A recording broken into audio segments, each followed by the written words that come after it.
কৃষিকাজেও নিজেকে প্রতিষ্ঠিত করা সম্ভব, তারই দৃষ্টান্ত স্থাপন করল ধামরাইয়ের সাকিব হুসাইন।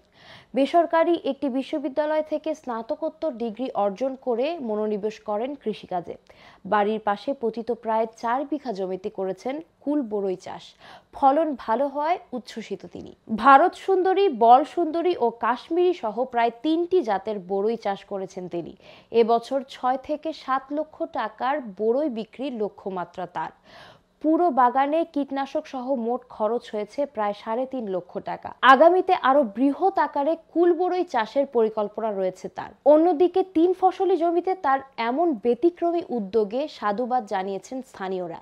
এদিকে এলাকাবাসীরা বলছেন, বেকারত্ব দূর করতে সবাইকে এভাবেই কৃষিকাজে এগিয়ে আসা উচিত। তাদের মতে, স্থানীয় পর্যায়ে কৃষির প্রসার ঘটলে কর্মসংস্থানের সৃষ্টি হবে এবং অর্থনৈতিক উন্নয়ন সম্ভব হবে। কুল বড়ই চাষের বিষয়টা হলো, আমরা সরজমিনে বাংলাদেশের বিভিন্ন জায়গায় বিভিন্ন প্রজেক্ট আমরা ভিজিট করছি। তো আমাদের চিন্তা ভাবনা হলো আমরা নিরাপদ খাদ্য উৎপাদনের দিকে উদ্বুদ্ধ হব। আমি পড়াশোনার পাশাপাশি আগে থেকে চিন্তা ভাবনা ছিল যে আমি উদ্যোক্তা হব, চাকরি করবো না চাকরি দেবো, এই একটা চিন্তা ভাবনা আমার ছিল। তো সেই চিন্তা ভাবনা থেকে মূলত আমার এগ্রিকালচারে আসা, দেখি এইদিকে ক্যারিয়ার ডেভেলপমেন্ট করা যায় কিনা। আলহামদুলিল্লাহ ভালো, এটা একজন লাভজনক একটা ফসল। আমি নিজেও একজন তরুণ উদ্যোক্তা। আমি চাই আপনারা যারা চাকরির পিছনে ছুটতেছেন, চাকরির পিছনে না ছুটে আপনারা কৃষি সেক্টরে আছে বা আদার্স অন্যান্য সেক্টরে আছে, আপনারা নিজে কিছু করার চেষ্টা করেন। আমরা যদি নিজে কিছু করতে পারি তবে আমাদের দেশ সমৃদ্ধ হবে, দেশ আমাদের অর্থনৈতিক উন্নয়ন হবে, লাভবান হইতেছে তা বোঝা যায় আর কি। বড়ই খেতে মোটামুটি 1 বছরের মধ্যে ভালো ফলমান পাইছে।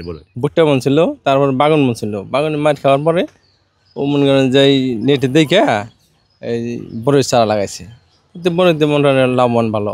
এইদিকে বড়ই চাষের তরুণ উদ্যোক্তাদের পরামর্শ সহ প্রায় সব ধরনের সহায়তা প্রদান করছে উপজেলা কৃষি অফিসার। বাণিজ্যিক কৃষিতে রূপান্তরের ক্ষেত্রে আমরা শুধু মাঠ ফসল না, সাথে সাথে ফল যেটা রয়েছে এদিকেও কৃষকদেরকে ধাবিত করছি যেন তারা ফলের চাষাবাদটা করে। এর মধ্যে সব থেকে লাভজনক একটি ফল হচ্ছে এখন কুল চাষ করা। তো কুলের মধ্যে বিভিন্ন জাত রয়েছে, বল সুন্দর, তারপরে বাউ কুল, কাশ্মীরি কুল, এরকম বিভিন্ন জাতগুলো রয়েছে। সেই জাতগুলো কৃষকরা চাষ করছেন। আমাদের ধামরাইতে কুল রয়েছে প্রায় 60 হেক্টরের মতো, বিভিন্ন জায়গায় ছড়িয়ে ছিটিয়ে রয়েছে।